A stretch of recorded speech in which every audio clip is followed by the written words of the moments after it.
എൻ്റെ വിജയം RSSനും സംഘപരിവാറിനും വരുത്തുന്ന അവർക്കെതിരെയുള്ള എൻ്റെ രാഷ്ട്രീയ നിലപാടിന് ജനങ്ങൾ കൊടുത്ത മറുപടിയാണ്.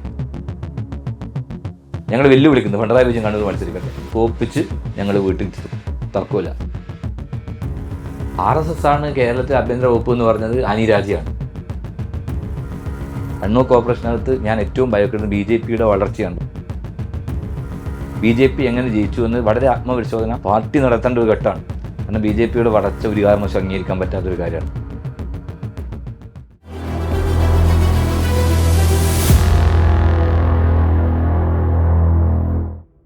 ചാനൽ ചർച്ചകളിലൊക്കെ തിളങ്ങി നിൽക്കുന്ന KPCC അംഗമായ കണ്ണൂർ കോർപ്പറേഷന്റെ പൊതുമരാമത്ത് സ്റ്റാൻഡിംഗ് കമ്മിറ്റി ചെയർമാനായ റിജിൽ മാക്കുറ്റിയാണ് ഈ ആഴ്ച നമ്മളോടൊപ്പം അതിഥിയായി ചേരുന്നത്. BMH കണ്ണൂർ വിഷൻ ക്വസ്റ്റ്യൻ അവർ ആരംഭിക്കുന്നു. എല്ലാ പ്രേക്ഷകർക്കും സ്വാഗതം റിജിൽ മാക്കുറ്റി. അന്ന് വർഷങ്ങൾക്ക് മുമ്പാണ് ഈ ബീഫ് നിരോധനത്തിനെതിരായ ആ സമരം നടത്തി പാർട്ടി നടപടിയെടുത്തു. അന്ന് പാർട്ടി നടപടിയെടുത്തപ്പോൾ വിഷമം തോന്നിയിരുന്നു, അത് ചെയ്യേണ്ടിയിരുന്നില്ല എന്ന് തോന്നിയിരുന്നു. പിന്നെ പാർട്ടി ഇങ്ങനെ അത് ഉൾക്കൊള്ളാൻ കഴിയാതെ പോയത് എന്തുകൊണ്ടായിരിക്കും? അത് പാർട്ടിക്ക് എനിക്കൊരിക്കലും അത് തെറ്റാൻ തോന്നിയില്ല. എൻ്റെ വ്യക്തിപരമായി ഞാൻ നടത്തിയ ഒരു സമരം ഒരു ഇതിനു വേണ്ടി നടത്തിയതാണ്, നീതിക്ക് വേണ്ടി നടത്തിയത്. ആ സമരം പാർട്ടിക്ക് സ്വാഭാവികമായിട്ടും ഇപ്പോൾ ചില സമരങ്ങൾ വഴിതെറ്റിപ്പോയിട്ടുണ്ട്. ഇപ്പോൾ മഹാത്മാഗാന്ധി തന്നെ ചില സമരങ്ങൾ പിൻവലിക്കേണ്ടി വന്നിട്ടുണ്ട്. അഹിംസാത്മകമായ സമരം ഹിംസാത്മകമായതിൻ്റെ പേരിൽ സ്വാതന്ത്ര്യ സമരത്തിൽ തന്നെ അത് തള്ളിപ്പറയേണ്ടി വരുന്നുണ്ട്. അപ്പോൾ എൻ്റെ സമരത്തിൻ്റെ ഐഡിയോളജി പാർട്ടിക്ക് അത് ഉൾക്കൊള്ളാൻ പറ്റിയിട്ടില്ല എന്നുള്ളതാണ്. അതിൻ്റെ പേരിലാണ് ഞാൻ നടപടി നേരിട്ട് ഒരു വർഷക്കാലം പുറത്തു പോയത്. തീർച്ചയായും പാർട്ടിനെ തിരിച്ചെടുത്തിരിക്കുന്നു. അപ്പോൾ ഞാൻ ചെയ്ത സമരത്തിന് അത് ഇന്നും ഞാൻ അതിനകത്ത് ഒരു തരത്തിലും തെറ്റാണെന്ന് ഞാൻ പറയില്ല. കാരണം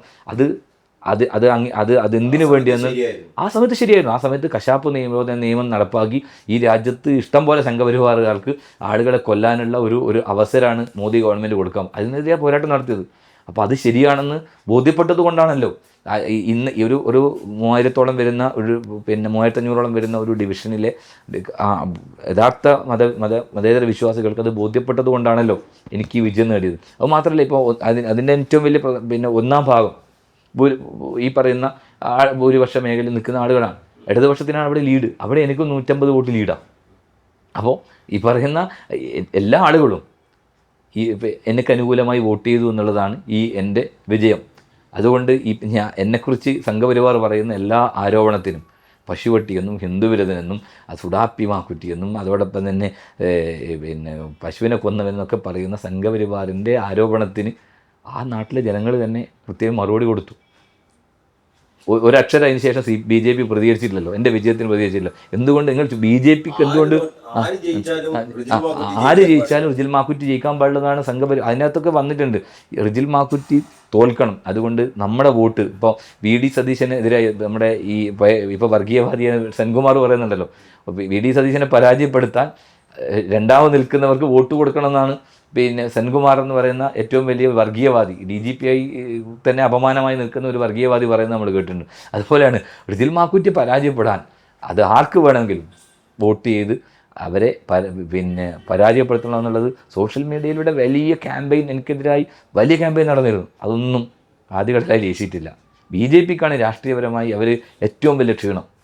അവരുടെ രാഷ്ട്രീയ ശത്രു, രാഷ്ട്രീയ എതിരാളി നരേന്ദ്രമോദിയും അതോടൊപ്പം തന്നെ ഈ പറയുന്ന ഈ യോഗി ആദിത്യനാഥും എല്ലാ തെരഞ്ഞെടുപ്പിലും ഞാനാണ് അവരെ BJP എനിക്കെതിരായി വലിയ ക്യാമ്പയിൻ, എനിക്ക് ഏത് പ്രസംഗത്തിലും എനിക്കെതിരായി പ്രസംഗിക്കുന്ന എത്രയോ പ്രസംഗങ്ങൾ നരേന്ദ്രമോദി, യോഗി ആദിത്യനാഥിൻ്റെയും അതോടൊപ്പം ഈ അടുത്ത് അന്തരിച്ചു പോയ ഗുജറാത്ത് മുഖ്യമന്ത്രി ഉൾപ്പെടെ ശോഭാ കലഞ്ചരെ കഴിഞ്ഞ തെരഞ്ഞെടുപ്പിലൊക്കെ എനിക്കെതിരായി നടത്തിയ വലിയ പ്രചരണം ഉണ്ടായിരുന്നു. ആ പ്രചരണം ഇവിടുത്തെ സംഖ്യകൾ മാത്രമല്ല, ഇവരെ മൂത്താപ്പന്മാർ മുഴുവൻ എനിക്കെതിരെ പറഞ്ഞിട്ടുണ്ട്. അവർ ഉൾപ്പെടെ അവരുടെ പ്രചരണത്തിന് പോലും എന്നെ തകർക്കാൻ പറ്റിയില്ല.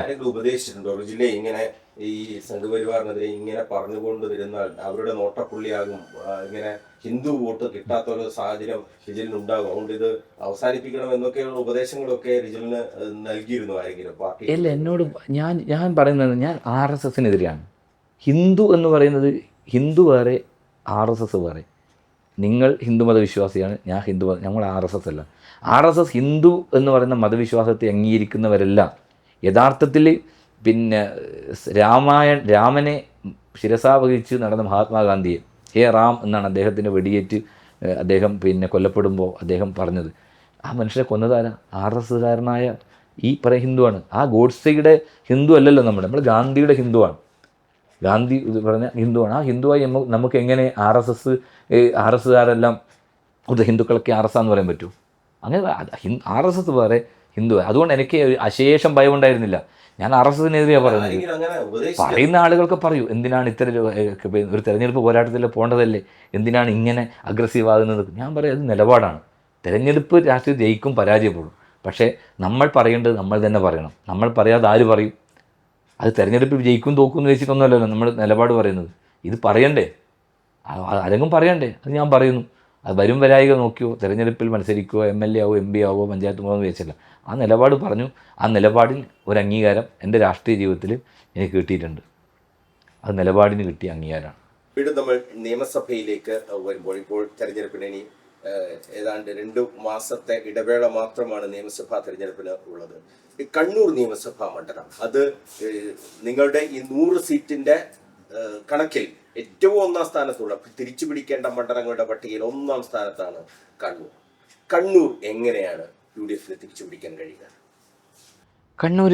കണ്ണൂർ സമ്പൂർണ്ണ UDF ആധിപത്യമാണ്. ഞാൻ നേരത്തെ തുടക്കം സൂചിപ്പിച്ചതുപോലെ മുണ്ടേരി പഞ്ചായത്ത് ഉൾപ്പെടെ കണ്ണൂർ കോർപ്പറേഷനകത്ത് വലിയ മുന്നേറ്റമല്ലേ. ഇടതുപക്ഷത്തിൻ്റെ CPMൻ്റെ ജില്ലാ സെക്രട്ടറി കോർപ്പറേഷനെതിരായി നടത്തിയ അഴിമതി ആരോപണം, ഏറ്റവും മാന്യനായി സാധാരണക്കാരുമായി ഇടപഴകുന്ന ഒരു മേയർ, മുസ്ലിം മഠത്തിൽ, അദ്ദേഹത്തിന് നിങ്ങൾക്കൊക്കെ അറിയാലോ, ഒരു ജാടയില്ലാത്ത ഒരു മനുഷ്യൻ. അദ്ദേഹത്തിനെ കുറിച്ചാണ് ആരോപണം ഉന്നയിച്ചത്. കോടികൾ തട്ടി മേയറുടെ നേതൃത്വത്തിൽ എന്ന് പറഞ്ഞ് വലിയ രൂപത്തിൽ ഇലക്ഷൻ ക്യാമ്പയിൻ മുഴുവൻ അതായിരുന്നല്ലോ. സ്വന്തം പഞ്ചായത്ത് സംരക്ഷിക്കാൻ രാകേഷ് സാധിച്ചോ? ഇല്ലല്ലോ. കോർപ്പറേഷനകത്ത് CPMൻ്റെ കോട്ടകൾ ഓരോന്ന് തകർന്നു പോയില്ലേ. എടച്ചുവ ഡിവിഷൻ, അതൊക്കെ CPM ജയിക്കുന്ന കോട്ടയാണ്. ഇപ്പം ഞാൻ ജയിച്ച ആദ്യകടലായി. അതോടൊപ്പം തന്നെ ഇടതുപക്ഷത്തിൻ്റെ എത്ര സീറ്റുകളാണ് ഞങ്ങൾ പിടിച്ചെടുത്തത്. ആ സീറ്റ് പോലും അവർക്ക് നിലനിർത്താൻ പറ്റിയില്ല എന്ന് മാത്രമല്ല, അവർക്ക് കഴിഞ്ഞ തവണ കിട്ടിയ വോട്ടിന് നേരെ പകുതിയാണ്. ഇപ്പം ഇവിടെ ജയിച്ച BJP ജയിച്ച ഡിവിഷനുകളിൽ നിങ്ങൾ നോക്കൂ, CPMൻ്റെ വോട്ട് നേരെ പകുതി. തുളിച്ചേരിയിലൊക്കെ 1000 വോട്ട് കിട്ടിയവർക്ക് 500ആണ്. തെളാപ്പിൽ അവരെ വോട്ട് ചോർന്നിരിക്കുന്നു. BJPക്ക് CPM ജയിക്കുമ്പോൾ ഇവിടുത്തെ CPMൻ്റെ ഇടതുപക്ഷത്തിൻ്റെ വോട്ടാണ് നേരെ പകുതി എഴുത്തേക്ക് വോട്ട് പോയത്. വളരെ കൃത്യമായ ധാരണ BJP CPM ഇവിടെ ഉണ്ടായിരുന്നു. ഒരു നല്ല ധാരണയിലാണ് പോയത്. അപ്പോൾ ആ ധാരണയിൽ അവർ പോയിട്ട് പോലും അവർക്ക് എന്ത് ചെയ്യാൻ പറ്റിയിട്ടില്ല, ഇവിടെ വിജയിക്കാൻ പറ്റിയില്ല എന്ന് മാത്രമല്ല, കണ്ണൂരിൽ സമ്പൂർണ്ണമായി UDFൻ്റെ ആധിപത്യമുണ്ട്. അതുകൊണ്ട് തെരഞ്ഞെടുപ്പിൽ ഞങ്ങൾക്ക് കണ്ണൂർ നിയമസഭാ മണ്ഡലം തിരിച്ചു പിടിക്കത്തക്ക തന്നെ ചെയ്യും. അതിനകത്ത് ഒരു തർക്കമില്ലാത്ത കാര്യമാണ്. ഈ 2020 തദ്ദേശ ഭരണ തെരഞ്ഞെടുപ്പായാലും അതിന് ലോക്സഭാ തെരഞ്ഞെടുപ്പായാലും, ഈ 2 തെരഞ്ഞെടുപ്പുകൾ കഴിഞ്ഞ 10 വർഷത്തെ തെരഞ്ഞെടുപ്പ് ചരിത്രം നോക്കിയാൽ നിയമസഭാ തെരഞ്ഞെടുപ്പിൽ വോട്ട് UDFന്റെ വോട്ട് അപ്രത്യക്ഷമാവുകയാണ്. തദ്ദേശ ഭരണ തെരഞ്ഞെടുപ്പിലും UDFന് വലിയ ലീഡ്, ലോക്സഭാ തെരഞ്ഞെടുപ്പിലും വലിയ ലീഡ്. പക്ഷെ നിയമസഭയിൽ എത്തുമ്പോൾ ആ ലീഡ് കാണാനില്ല. UDF കഴിഞ്ഞ 2 തവണ കണ്ണൂരിൽ പരാജയപ്പെടുകയാണ്. എന്തുകൊണ്ട് പരാജയപ്പെട്ടു എന്ന് നിങ്ങൾ കൃത്യമായി അനലൈസ് ചെയ്തിട്ടുണ്ടോ? അതിനകത്തൊരു പ്രശ്നം, അന്ന് LDFൻ്റെ സ്ഥാനാർത്ഥിയാണ്. ഇവിടെ CPM സ്ഥാനാർത്ഥിയാണ്, ഒരിക്കലും ജയിക്കാൻ പറ്റില്ല. കടന്നപ്പള്ളി രാമചന്ദ്രൻ എന്ന സ്ഥാനാർത്ഥിയെ ആ ഘട്ടത്തിൽ ജനങ്ങൾക്ക് മുമ്പിൽ, അല്ലെങ്കിൽ ആ ഒരു കടന്നപ്പള്ളി രാമചന്ദ്രൻ എന്ന് പറയുന്ന പേരിന് ആ ഒരു ഇത് ഉണ്ടല്ലോ, അത് എത്രത്തോളം ഉണ്ട് എന്ന് മനസ്സിലാക്കാൻ UDFന് സാധിച്ചില്ല എന്നുള്ളതാണ്. ഇത്തവണ കടന്നപ്പള്ളി മത്സരിച്ചാൽ, കടന്നപ്പള്ളി എന്ന് പറയുന്ന MLA മന്ത്രി 10 വർഷക്കാലം കൊണ്ട് ഒന്നും ചെയ്തിട്ടില്ല എന്നുള്ളത് ജനങ്ങളുടെ മുമ്പിലുണ്ട്. അതുകൊണ്ട് തന്നെ അദ്ദേഹമാണ് വീണ്ടും മത്സരിക്കുന്നതെങ്കിൽ വലിയ ഭൂരിപക്ഷത്തിൽ പരാജയപ്പെടുത്താൻ പറ്റും. ജനങ്ങൾക്ക് ബോധ്യപ്പെട്ടിട്ടുണ്ട്. അതുകൊണ്ട് ആ സമയത്ത് ആ സ്ഥാനാർത്ഥിയെ മനസ്സിലാക്കി മുമ്പോട്ട് പോകാനുള്ള സംവിധാനത്തിലേക്ക് പോയില്ല എന്നുള്ളതാണ്. 2 തരത്തിലുണ്ട്. അത് പിന്നെ രണ്ടാം ഘട്ടത്തിലുണ്ടായത് LDF തരംഗമായിരുന്നു. ആ LDF തരംഗത്തിലാണ് 99 സീറ്റ് പോയത്. നിലവിലെ MLA മന്ത്രിയായ കടന്നപ്പള്ളി വീണ്ടും മത്സരിക്കുമ്പോൾ അത് കണ്ണൂർ മാത്രം തോക്കുകയും മറ്റുള്ള സ്ഥലത്ത് ജയിക്കലും, കേരളത്തിലെമ്പാടും ഇടതുപക്ഷത്തിനനുസരിച്ച് കാറ്റുണ്ടായപ്പോൾ സ്വാഭാവിക അതേ കാറ്റ് കണ്ണൂരിലുണ്ടായിട്ടുണ്ട്. അഴീക്കോട് നഷ്ടപ്പെട്ടിട്ടുണ്ട്. ആ ഒരു കാറ്റല്ല ഇത്തവണ. ആ കാറ്റ് അവിടെ അവസാനിച്ചിരിക്കുന്നു. ഇവിടെ കടന്നപ്പള്ളിയിൽ സാക്ഷാৎ പിണറായി വിജയൻ കണ്ണൂർ നിന്നാൽ തോൽപ്പിക്കാൻ പറ്റും, ഒരു സംശയമില്ല. ആ രൂപത്തിൽ ആണ് ഞങ്ങൾ വെല്ലുവിളിക്കുന്നത്. പിണറായി വിജയൻ കണ്ണൂർ മത്സരിക്കട്ടെ, തോൽപ്പിച്ച് ഞങ്ങൾ വീട്ടിലെത്തും, തർക്കമില്ല. ആ രൂപത്തിലാണ് കണ്ണൂർ മത്സരിക്കാൻ. ഇപ്പോൾ കെ സുധാകരൻ MP കണ്ണൂർ മത്സരിപ്പിക്കണം എന്നൊക്കെയുള്ള കാര്യങ്ങൾ ഇങ്ങനെ വലിയ രീതിയിൽ ചർച്ചയിലാണല്ലോ. കെ സുധാകരൻ കണ്ണൂരിൽ മത്സരിക്കണം എന്നൊരാഗ്രഹമുണ്ട്. അദ്ദേഹത്തിന് കെ സുധാകരൻ എന്ന് പറഞ്ഞാൽ അത് കണ്ണൂരിലെ കോൺഗ്രസിൻ്റെ എല്ലാമാണ്. അദ്ദേഹത്തിന് കണ്ണൂർ മത്സരിക്കണമെന്ന് ആഗ്രഹമുണ്ടെങ്കിൽ അദ്ദേഹം മത്സരിക്കേണ്ടെന്ന് ആരാ പറയാ? അദ്ദേഹം അത് പാർട്ടി പ്രവർത്തകന്മാരും അതുപോലെ ബന്ധപ്പെട്ട ആരും പറയില്ല. കെ സുധാകരന് കണ്ണൂരിൽ മത്സരിക്കണമെന്ന് അങ്ങനെ ഒരു തീരുമാനം എടുത്ത ഒരാൾ പോലും അത് നോ പറയില്ല എന്നുള്ളതാണ്. അദ്ദേഹത്തിൻ്റെ വിയർപ്പും അദ്ദേഹത്തിൻ്റെ ജീവിതമാണ് ഈ പാർട്ടി. ഇതുപോലെ ഈ രാഷ്ട്രീയ രംഗത്ത് നിന്ന് സ്വന്തം ജീവൻ എത്ര തവണയാണ് ബലിയർപ്പിക്കപ്പെട്ടത്, ആ ബലിയർപ്പിക്കപ്പെടേണ്ടി വരുന്ന സാഹചര്യം ഉണ്ടായത്. അങ്ങനെ ഈ പാർട്ടിയെ ഈ സ്വന്തം ജീവത്യാഗത്തിന് സമാനമായ പോരാട്ടം നടത്തിയിട്ടാണ് കണ്ണൂർ ജില്ലയിൽ ഈ പിണറായി വിജയൻ്റെയും ഈ ഗുണ്ടാ സംഘത്തിൻ്റെയും ഇടയിൽ ഈ പാർട്ടിയെ ഇന്ന് കാണുന്ന കണ്ണൂരിലെ കോൺഗ്രസ് ആക്കി മാറ്റിയ അദ്ദേഹത്തിന് അങ്ങനെ ഒരു ആഗ്രഹം ഉണ്ടെങ്കിൽ അതിനൊന്നും ആരും എതിരെ പറയില്ല. അങ്ങനെ പറയുന്ന ഒരാളും കണ്ണൂരുണ്ടാവില്ല. അങ്ങനെ ഒരു കെ സുധാകരൻ ഒരു ആഗ്രഹം ഉണ്ടെങ്കിൽ അയാളെ കേസിനെ മത്സരിപ്പിക്കണം എന്ന് തന്നെയാണോ? അത് പാർട്ടി സ്വാഭാവികമായിട്ടും മനസ്സിലാക്കില്ല. കെ സുധാകരനെ പോലത്തെ ഒരാൾക്ക് അങ്ങനെ ഒരു പാർട്ടി തീരുമാനം എടുക്കുന്നുണ്ടെങ്കിൽ പാർട്ടി തീരുമാനം എടുക്കുമല്ലോ. അദ്ദേഹത്തിന് എതിരെ ആരെങ്കിലും ഇവിടെ നിലപാട് പറയോ?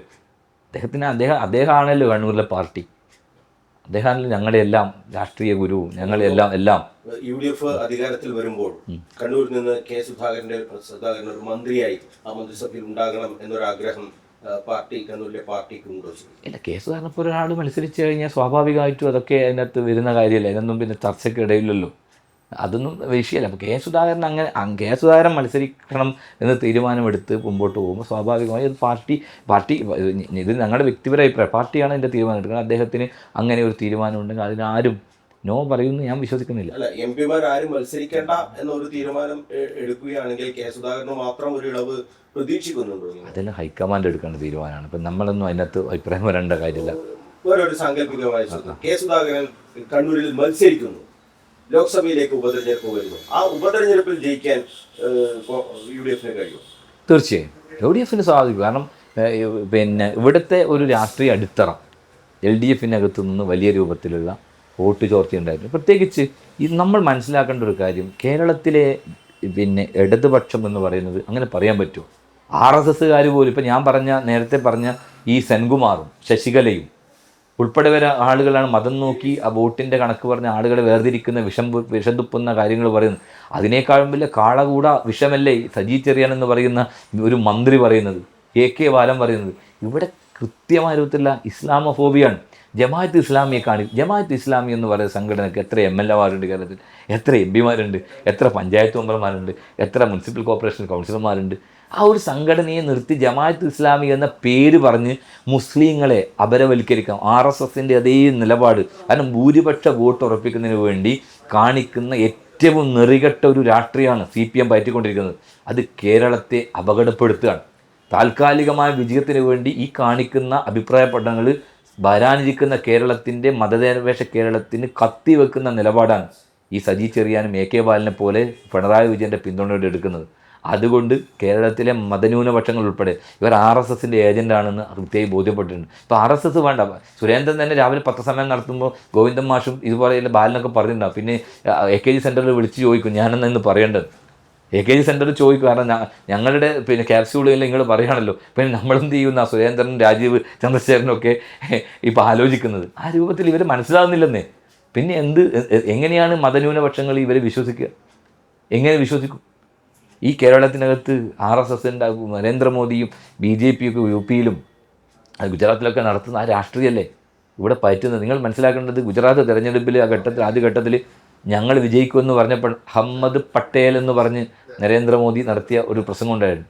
അത് കൃത്യമായ വർഗീയമായ വേർതിരിവാണ്. അതേ വേർഷനാണ് ഇവിടെ ജമാഅത്ത് ഇസ്ലാമിയാണ് ആഭ്യന്തരം ഭരിക്കാൻ പോവുക എന്ന് പറയുമ്പോൾ ആ മോദിയുടെ നാവായി ബാലം മാറുന്നു എന്നുള്ളതാണ്. പിന്നെ അതിൻ്റെ അർത്ഥം എന്താ?